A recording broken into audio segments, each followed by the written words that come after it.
جب بھی اللہ کی زمین پہ کسی انسان نے تکبر کیا، ظلم کیا، تو اللہ نے اسے نشان عبرت بنا دیا۔ تو ویسے ہی حضرت موسیٰ علیہ السلام کے زمانے میں جو مصر کا بادشاہ بنا، جس کا نام ولی بن مس بن ریام تھا، جس کو پوری دنیا فرعون کے نام سے یاد کرتی ہے، وہ انسانوں پر ظلم کرتا تھا اور جو لوگ غریب تھے ان کا حق کھاتا تھا، ان سے سخت مزدوریاں اور کم اجرت دیتا تھا، اور جو انسان اس کا غلام نہیں بنتا تھا اس کو قتل کر دیتا تھا۔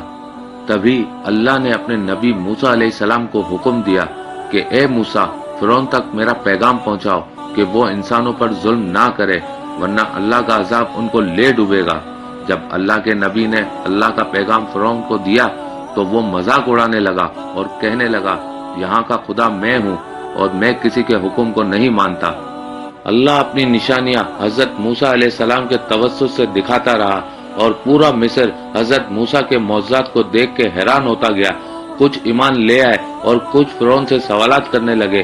بالآخر فرعون حضرت موسیٰ علیہ السلام کے معجزات کو دیکھ کے اس بات تک آ پہنچا کہ آج میں موسیٰ علیہ السلام اور اس کی قوم بنی اسرائیل کو قتل کر دوں گا۔ اللہ نے اپنے نبی موسیٰ علیہ السلام تک پیغام پہنچایا کہ اے موسیٰ، رات میں اپنی قوم کو لے کے اس شہر سے نکل جا۔ تو یوں حضرت موسیٰ علیہ السلام اپنی قوم بنی اسرائیل کو لے کے وہاں سے جانے لگے۔ اس بات کا علم جب فرعون کو ہوا تو وہ غضبناک ہو کے کہنے لگا، کچھ بھی ہو جائے موسیٰ اور اس کے ساتھیوں کو میں قتل کر کے ہی چھوڑوں گا۔ وہ اپنے جاہ و جلال کے ساتھ بنی اسرائیل کو ڈھونڈنے لگا۔ بس آگے آگے اللہ کا نبی موسیٰ اپنی قوم کے ساتھ اور پیچھے پیچھے فرعون کا لشکر ان کو مارنے کے لیے آتا رہا۔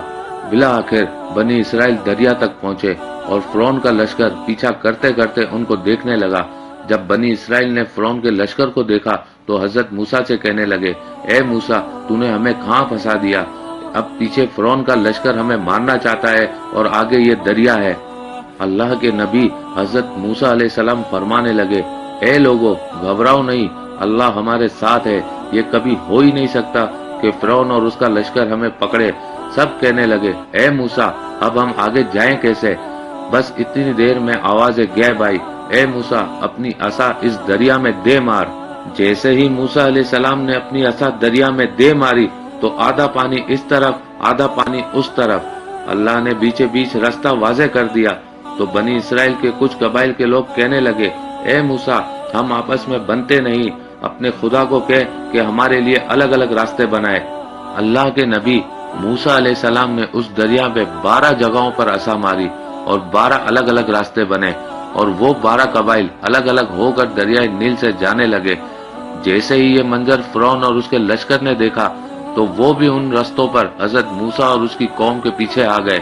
جیسے ہی موسیٰ علیہ السلام بنی اسرائیل کے ساتھ دریا کے اس طرف پہنچے اور دریا کے بیچوں بیچ فرعون اور اس کا لشکر موجود تھا تو اللہ نے پانی کو پھر سے حکم دیا، اب ویسے ہو جا جیسے پہلے تھا، اور وہ پانی پھر سے مل گیا اور فرعون اور اس کا لشکر ڈوب کے مرنے لگا۔ یہ پورا منظر حضرت موسیٰ اور اس کی قوم دیکھ رہے تھے اور اللہ کا شکر ادا کر رہے تھے۔ اور اتنی دیر میں فرعون چیخ کے کہنے لگا، میں بھی موسیٰ اور ہارون کے اللہ کو تسلیم کرتا ہوں، میں بھی ایمان لاتا ہوں کہ موسیٰ کا اللہ بڑی قدرت والا ہے۔ اتنی دیر میں آواز غیب آتی ہے کہ اے فرعون، اب ایمان لاتا ہے جب تو دوزخ کی دہلیز تک پہنچا ہے؟ اے فرعون، ہم تیرے تکبر اور تیری لاش کو آنے والے لوگوں کے لیے نشان عبرت بنائیں گے تاکہ ہر انسان یہ جان لے کہ زمین پہ انسان کو تکبر راز نہیں آتا۔